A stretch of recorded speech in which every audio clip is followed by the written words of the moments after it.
need somebody to listen, just somebody that's human, that will physically listen to their problems. And if they ask for advice and things, well, then you can give them your opinion and things there.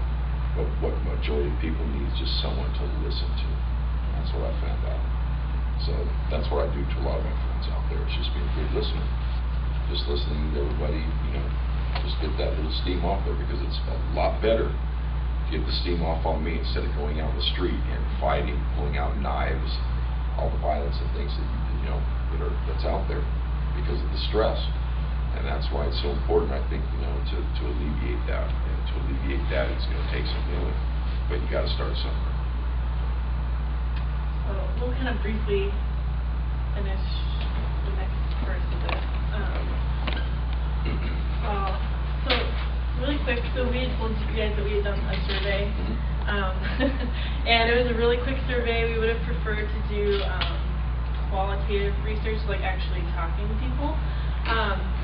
Okay. So the first two parts of our survey were kind of based off of research that had already been done, which was looking at common beliefs that people have about people who are homeless, and then also, I guess that was kind of the one that's commonly been done. And so we were looking more at wondering why people maybe don't interact more, and then like what would help people be more interested in interacting with people who are homeless. And I guess it's coming from the idea that I think building personal relationships, like I feel really honored that we were able to have conversations with both of you and the other people that we met on the street. Oh, believe me, it's our pleasure and stuff there. Like I said, we've just from talking and stuff there, a lot of the church groups that come out there and things there, we've become on a really good basis with them. And a lot of these church groups are funding this themselves. They don't get donations, and a lot of this comes out of their pockets. And a lot of them are on Navy ships, like the Nimitz and a few others out there, and they still take the time out of their day to come on out during the week, and talk with us in order to bring us books, or just to find out, how we're doing and everything there. And just like, you ladies and stuff like that, like I said, I wanted to find out how your project turned out and everything like that. Because a lot of us out there will live vicariously through the people that come out there, because we get a lot of students. So as long as we hear that their grades are doing good, their subject, their subject in their studies, then we're happy too. We don't want to feel like we're a burden or anything like that to them. So if their grades are slipping a little bit, we usually tell them we don't want to see you for a little while, until you get those grades back up there and stuff. So you do develop personal relationships with a lot of people out here. So real quickly, one of the church groups, I lost my glasses, and wearing prescription glasses, it's hard enough. And when you lose them, you can't see and everything. There's like, see some people wear glasses, and you can probably testify exactly what I'm saying there.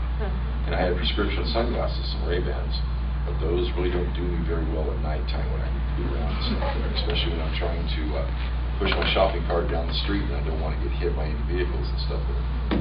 So he found out about that, and he talked with me for an hour and something before he talked me into it, and he took me down to get my eyes tested at Lens Crafters, and I knew the prices there were going to be way too expensive, so we went to a Walmart and I got the really cheapies and stuff like that there.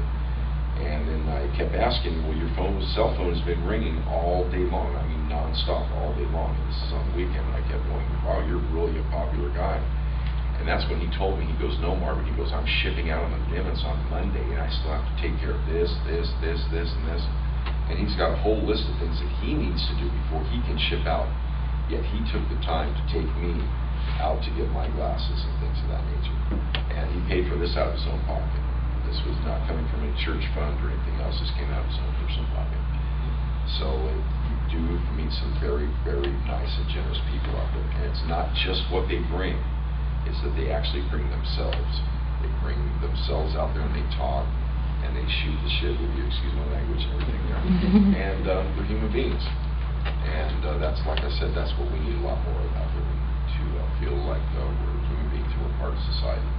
So please don't feel shy or scared or anything like that. Come on out and just say hi if you're in the area.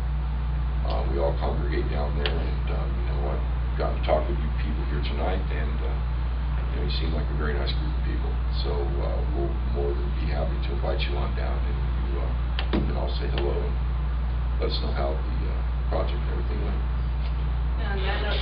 we've also been invited by a few people to spend the night down there at some point too. So that's something that we're gonna kind of feel out and see if that's an opportunity. But it was also extended to anyone else in the class. I've put it out there now So for you too, yeah. 2 years to every group that comes out there, and I still have not had one taker. Oh, I ask. It's a very safe environment where you'll be. Okay. There won't be any violence or anything like that. Everybody, I told them in our immediate group is going to be on their best behavior. The group does come out there. But we want you to see how we live, how we sleep, what we have to do to come up with our money, and where we go to eat, and the type of interactions that you can see from what you've heard here on the statistics and from us, what you can see in person and stuff there. Is it a mixed group out there? Do you have a group of male and female? Oh, yes, ma'am. Yes, ma'am. It's very diverse. We have, in our group and stuff there, we have, I mean, a good maybe 10 people that hang out with us, and we have blacks, we have Hispanics, we have Filipinos, we have the whites and everything like that. You know, our group gets along good and stuff there, you know, because we pretty much, you know, try to mind our own business, and, you know, we just all get along. How many males and females in your group? Female-wise, there's maybe 2, and unfortunately, that's all there is and stuff, and the rest are males. And it's sad out there too, because a lot of females, unfortunately, you know, they need to group up with guys and stuff there, even if it's not going to be boyfriend, girlfriend, or anything like that. But you know, they need to feel safe. And a lot of the women now that are coming out there are hooking up with more larger male groups and things there. And that's just, you know, safe-wise and things there. You know. Yeah, and then we also have like a female that invited us too. So if anyone had. Where is it? Where is the campus? So Jonas Sunburn? Yeah, it's right there. It's right off of 17th and Island Avenue. It's maybe 2 blocks or 3 blocks from Petville Park. And it's in a well-lit area. I mean, it's not like you're on some side street in an alley or anything like that. It's on a main thoroughfare that runs right down through the downtown right there. And it's well lit with street lights and everything like that. And that's where we choose to sleep, because we don't have that many drug addicts and alcoholics and things of that nature going around through there.